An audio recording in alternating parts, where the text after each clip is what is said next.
You cut out all the earlier part. So this all was done maybe from Monday to Friday, and then the coming Monday in the morning when I reached office, my manager just called me in the cabin and said, "Ki Anmol, I don't want you to do that accounts payable role. Version 1 is better than version none. Maybe you can create a new role which is a sort of special projects." Interestingly, in India, right, of course, you have Blinkit, which is under Zomato, Instamart, which is under Swiggy. Zepto is going to be like the first pure play quick commerce listing in India, right? It's going to be a benchmark of its own. I think the major pivot in my career happened in April 2024 when I joined Zepto. But do you personally use Zepto, Instamart, or Blinkit? Really? Or are you just saying this because... No. One question, when you joined Deloitte as an article, did you feel like I will leave Deloitte only after I become partner? That initially a lot of us had that feeling, right, when we joined. That not really. No, you didn't? Who starts studying so early? You will forget everything. But they used to tell that work has to be documented. Although you have done that, it is not documented. It is of no use. I don't want to do this right now. Right. So a lot of us don't pass in the first. So I think there is a major disconnect between what the syllabus is teaching us versus what is actually required in the real world. Today a CA, I don't see a CA, having so many books in his office. So today if you see, we see a lot of competition between MBAs and CAs. Also one of the reasons why after CA I chose to take up CP Australia because... For example, like you said rightfully, Access. Today, no one's building databases and maintaining database on Access. Why are we learning on how to, map those databases? AI is still not here. Okay, so Anmol, are you ready for your Zepto cafe, this or that? Sure. Quick commerce is structurally brutal. For a company like Zepto, finance is not a support function, it's basic infrastructure. So what does it mean to actually build inside a startup at this stage? And what does a CA have to unlearn?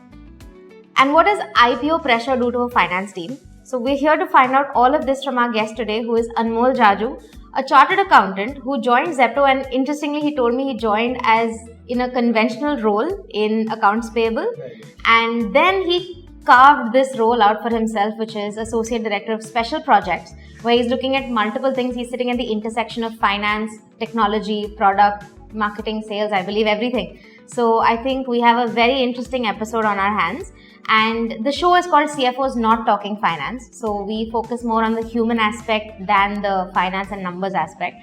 So Anmol, before we start off with the agenda, just something about your journey, about your career so far, about maybe Zepto before that, something that you can share with us that was a pivot in your career and how you think.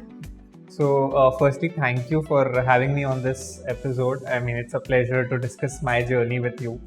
So it's been more than 6 years now as a chartered accountant, and apart from CA, I've also done my CPA Australia.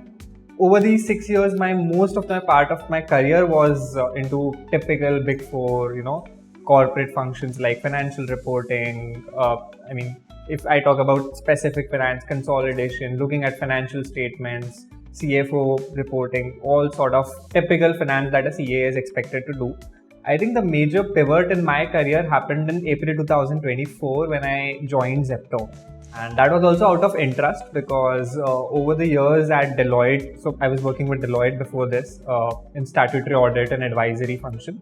And there what happened was I was working for a lot of startups. And I understood there is a wide space in the startup ecosystem wherein, the CFOs or the leadership understand the key metrics for their business, but they do not understand a lot about, the governance, the accounting standards. Those are the stuff which a CA is expected to solve them, So that is what I thought, why not get on the other side of the table to solve it firsthand. That is when Zepto came, and that was a major pivot in my career, wherein apart from looking at the typical finance concepts, I was looking at multiple various things.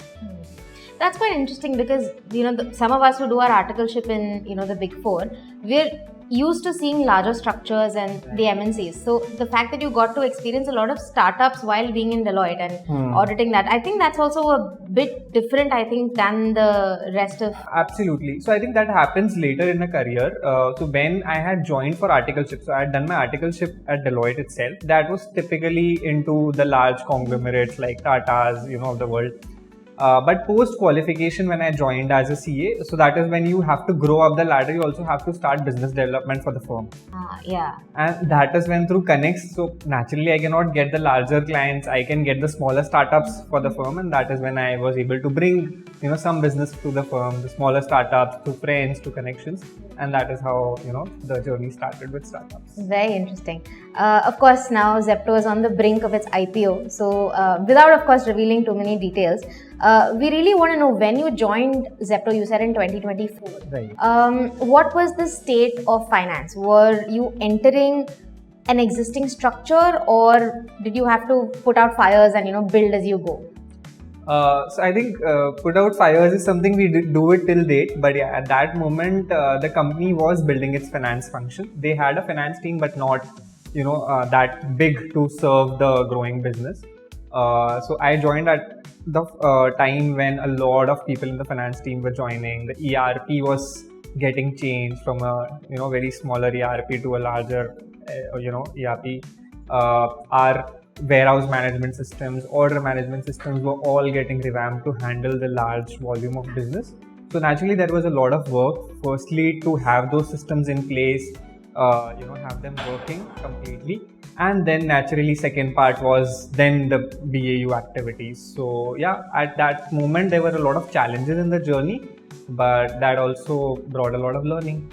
Wonderful. And you have to give us more details of how you created that role essentially for yourself. You gave me a bit of a Right. insight before we started recording, but I mean, I think our listeners, and especially if there are folks who are confused about what they want to do in their journey, and if you tell them that something like this is possible, that you can whip something out of thin air, I think that'll be very inspirational. Definitely. So I think that was a very unique, I would say, point wherein I got into this role.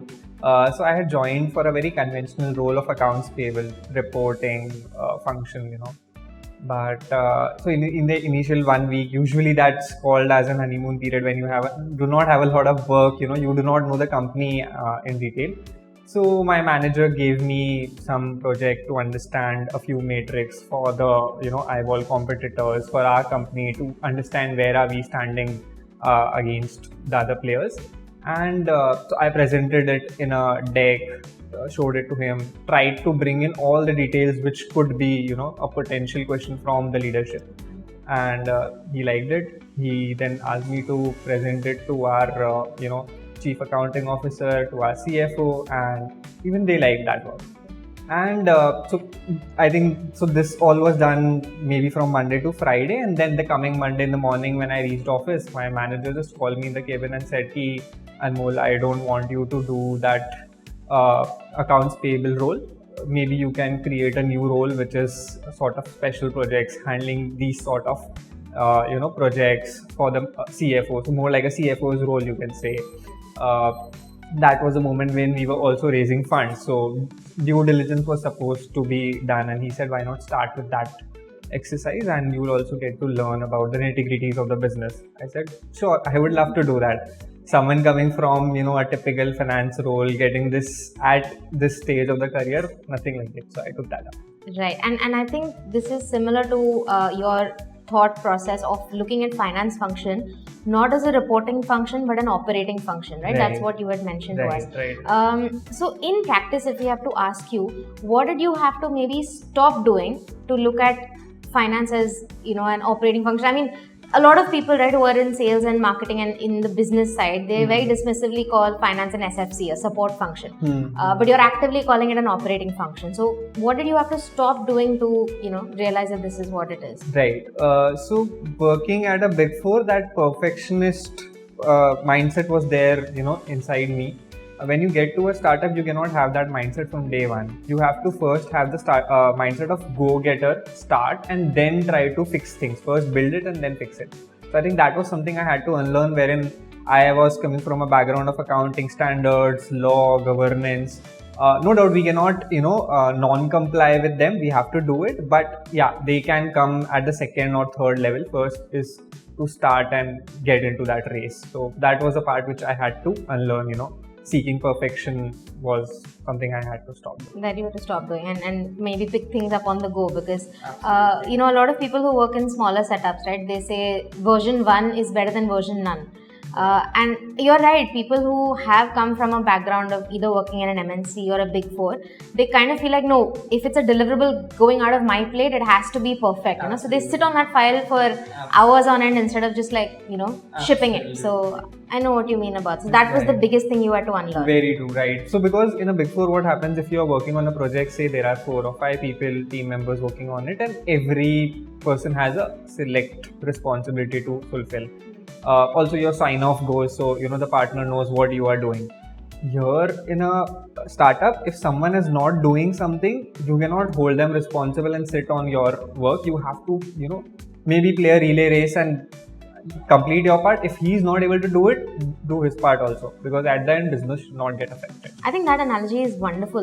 When you called it a relay race, where it's like, okay, pass it on, I'll take it. So you're saying that you are not just accountable and responsible for your own KPIs and KRAs and working within that limit, but also overall responsible for just the task getting done. Absolutely. So the output. Absolutely. Yeah, I think that is a good way to put the difference between working in a startup versus an MNC. You're not responsible for your deliverable, you're responsible for the output here. Absolutely. Wonderful. I think and back again at Zepto, right? Because you said that you were shifting from a conventional role to this. Mm-hmm. Of course, quick commerce is a lot about the metrics, right? You have your dark store profitabilities, you have your average order value, customer acquisition cost, and this is something that you and larger teams are tracking on an everyday basis. For a finance professional who is not necessarily from quick commerce, how or what did it take for you to get fluent at these metrics, and how do you make sure that you're on top of it, or you just have an understanding of the business, because it's changing. It's not something that is, you don't have a conventional playbook for this. It's not a SaaS company which so how do you navigate that? How do you make sure you're always learning? And so I think there are two to three things here which help you. So firstly, when I started this role, first thing, as I mentioned, I got into that fundraise exercise, due diligence. That is when I understood that what sort of potential questions can come in from the investors, from the guys who were doing the due diligence. Also what the competition is doing, what they are reporting, what sort of story is being sold out in the market, what are you can say maybe the journalists or people are looking at.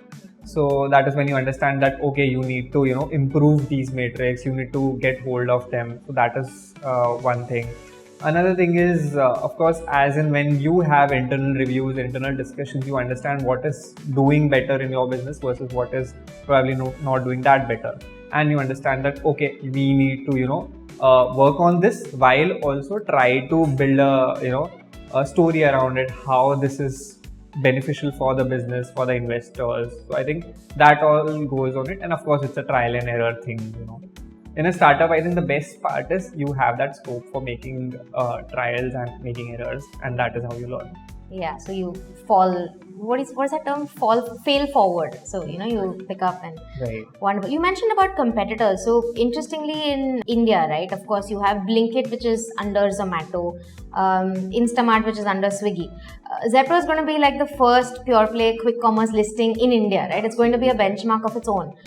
So as an employee, as someone who is a key resource in terms of finance also prospectively, does that feel like a weight, or does it feel like an opportunity, as an employee from So this definitely feels like an opportunity. I mean, the market is growing. There are new players trying hands at it, and you are someone who is dedicated to just this thing, quick com. So I think that comes as an opportunity because your complete focus goes into that. You are doing everything around that. So I think that comes as an opportunity to be the market leader in this. Right, wonderful. And off the record, but actually not off the record, off the script, we might keep this in the episode. But do you personally use Zepto, Instamart, or Blinkit? So I would say I use completely Zepto. Really? Or are you just saying this because... No. So if you see my order history, you might see no orders on the other apps and all my orders on this. In fact, this is being used very much at my home also. Okay. So you actually do prefer... Yeah. So here I would say honestly, before I joined Zepto, I never used any of these apps because even I didn't know, the comfort of quick com. Only after I joined Zepto, I understood, okay, how is it helping? What sort of convenience it brings? And that is how I started. And I think there's no going back. Yeah, I think we all have our favorites. But yeah, Zepto Cafe is something that we're all in this office obsessed with. So post this, we'll have a fun session where we will ask you to rank some Zepto Cafe items, okay, which are our favorites that we keep ordering. We'll see how much you like those items. Okay, so that's something that we'll do. But yeah, anyway, getting back to what we wanted to talk about. Another thing that you mentioned, which I really resonated with because I thought that there was a lot of perspective behind that, is you said people don't perform because of hierarchy. They don't perform purely under the pressure of having to deliver, but only when they have enough ownership, when they feel like their team or their manager has trust in them, and when they have clarity of what their work is. So in a finance team, right, how would you build that specifically? Because finance folks are known to be a little risk averse, bound to their processes. So how would you kind of instill this in a team? So I think the way to do this is maybe have more collaboration with the team members, have more discussions, try to give them the larger picture, why are we doing it? And of course, give them, the opportunity to bring out new ideas, new innovations, because that is what stops people from going beyond their, role. If you tell them that this is expected, they'll only stick to it. But if you tell them that this is what is expected, but if you have different ways to do it, just do it. I mean, here I would like to say, so my manager was a person, when I joined the company, he always told me that, go ahead, make mistakes. This has to be done, do it your own way. At the end of the day, you should come to me that this has been done. And of course, it should be backed by logics, why you took this call and why you did this. I think that gave me a lot of learning because I did make mistakes. I say maybe met 4 wrong people in the journey during the day to understand a few things, but then that helped me build connects and eventually the work was also done. So I think that is a win-win situation wherein you give them the, like a free hand, but like... Of course. And you mentioned that because your manager gave you these opportunities, you were able to do it. So I think, again, you've spoken about mentorship also and how it has, kind of played a big role in you becoming the professional that you are today.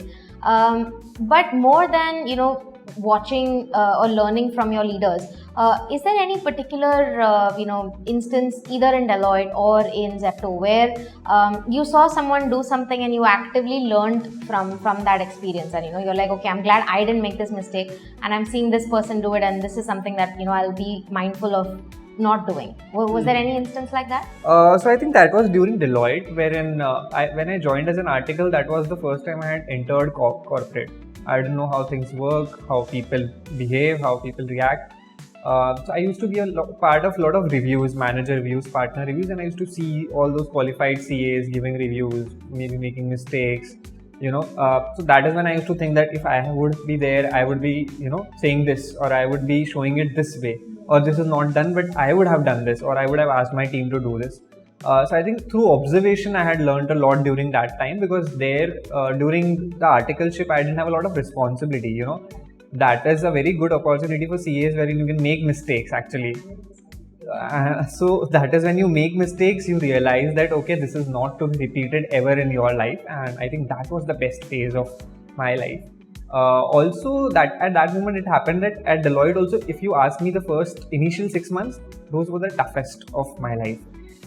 Because I didn't understand how things work, how reviews are to be done. They used to tell that work has to be documented. Although you have done that, it is not documented. It is of no use.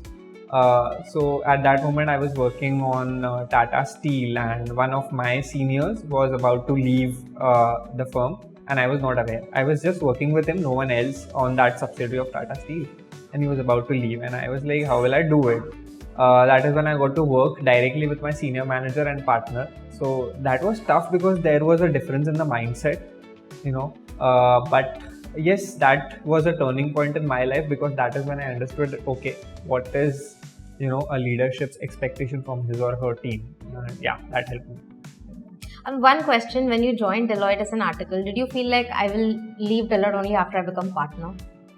That initially a lot of us had that feeling, right, when we joined. That Not really. No, you didn't? No. So I would say those were the days when I would count my days when this articleship will end, actually. Right.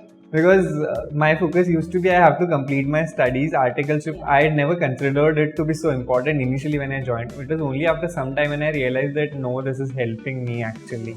And only after the articleship we actually missed that phase. That's true. And now that you think about it, we did. We had, I think, 60, 70-hour weeks, and we were just like okay with it. And we never realized that this is very strenuous and we're not going to have time to study.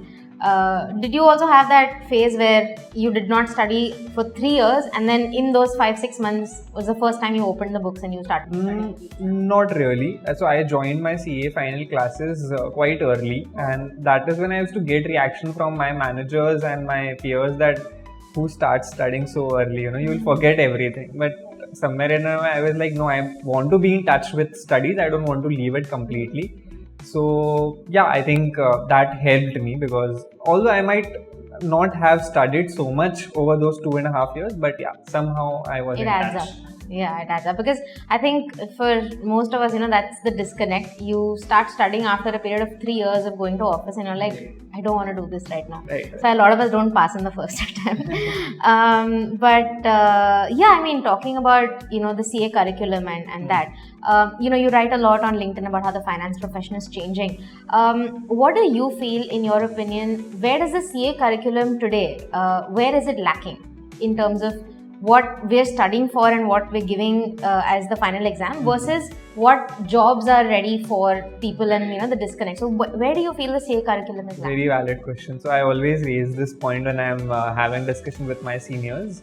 So I think there is a major disconnect between what the syllabus is teaching us versus what is actually required in the real world.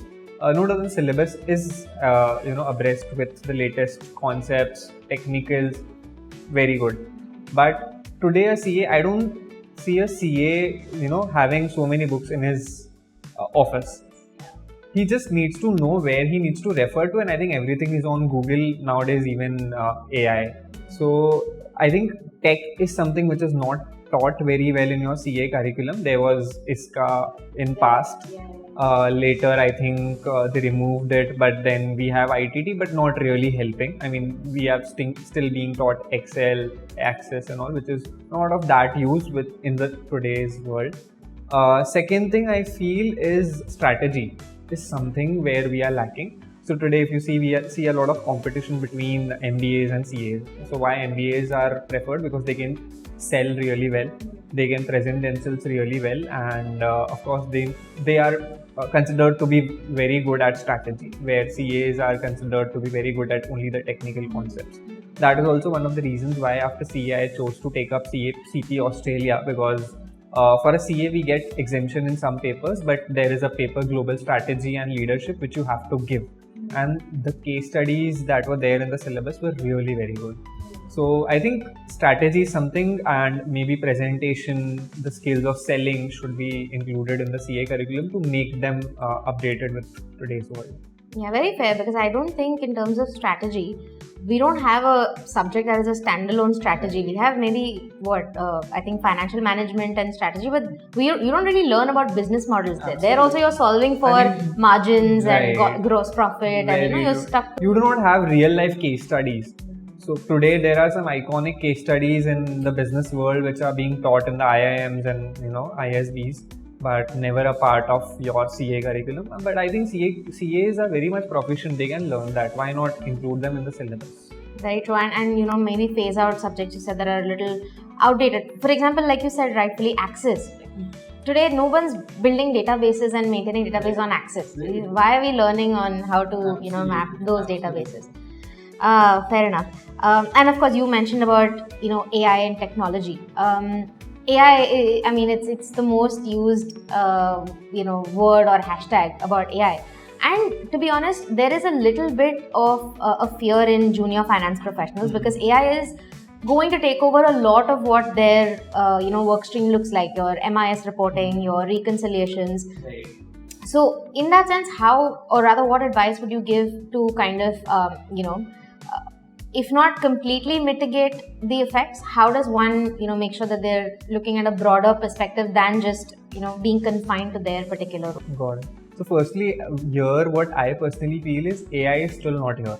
I mean, AI is just a top layer which is there on every tool, everything that you do, but it's still not integrated really well. So we still have that time and opportunity to adapt very well to it, because it tends to make a lot of mistakes right now. So I am very sure humans cannot be completely removed from the process. We have to be there. But what we can do is we can understand how to use it well, not to do what we already are doing, but what we can do better. I mean, I think in corporate, a thing which works is overselling or over delivering. You promise X, but you also deliver X plus Y. I think that helps, and that is where you can use AI to improve your outputs, to maybe make your manager's life simple. If you're doing, say, some analysis, maybe you can do a graphical presentation, some summaries using AI. I have seen a few folks using it to make 5-year projections backed by logics using AI. I think that is how you can use it rather than just calculations. I think that is when AI can be used really well. So you're saying instead of just looking at it as a threat, how do you help it complement what you have to do? And just like we also had maybe we didn't have AI at that time, but we were more resourceful with fewer things at our disposal, and now that you have this, you just add it to your kitty of. In fact, we used to always complain that our work life is not really very good. I'm not able to reach home at 5. I mean, after 5 I'm not able to reach home at 7 or 8. Also, I'm working, slogging in my office. That is where you can save time. I mean, you can use AI to save your time, balance out your personal life, your work life. Today, a lot of drafting can be used, done using AI. Maybe you can review it, correct the mistakes, and complete it. You don't have to sit and type manually. That is where it helps in saving your time. So all those complaints that we had, if we use AI well, I think we can, get rid of them. Wonderful. And now I think it's time for us to ask you about the Zepto Cafe items. I've been waiting for this segment. Okay, so Anmol, are you ready for your Zepto Cafe this or that? Sure. Vietnamese cold coffee or the iced Americano? Vietnamese cold coffee. Vietnamese cold coffee or the ginger tea? Vietnamese cold coffee. Vietnamese cold coffee or the chana jor chaat? Chana jor chaat. Chana jor chaat or the peanut chaat? Chana jor chaat. Chana jor chaat or the cheesy garlic bread? Chana jor chaat. Chana jor chaat or the paneer maggi? Chana jor chaat. Chana jor chaat or the aloo tikki burger? Chana jor chaat. Chana jor chaat or the dal makhani and rice meal? Dal makhani and rice. Oh wow! So we have a That's my favorite lunch. That's your go-to. Yeah. So amazing, Anmol. Thank you so much for being a part of this. I hope you had a good time. I hope this Definitely. It was a great discussion. Thanks a lot. Thank you so much. Thank you.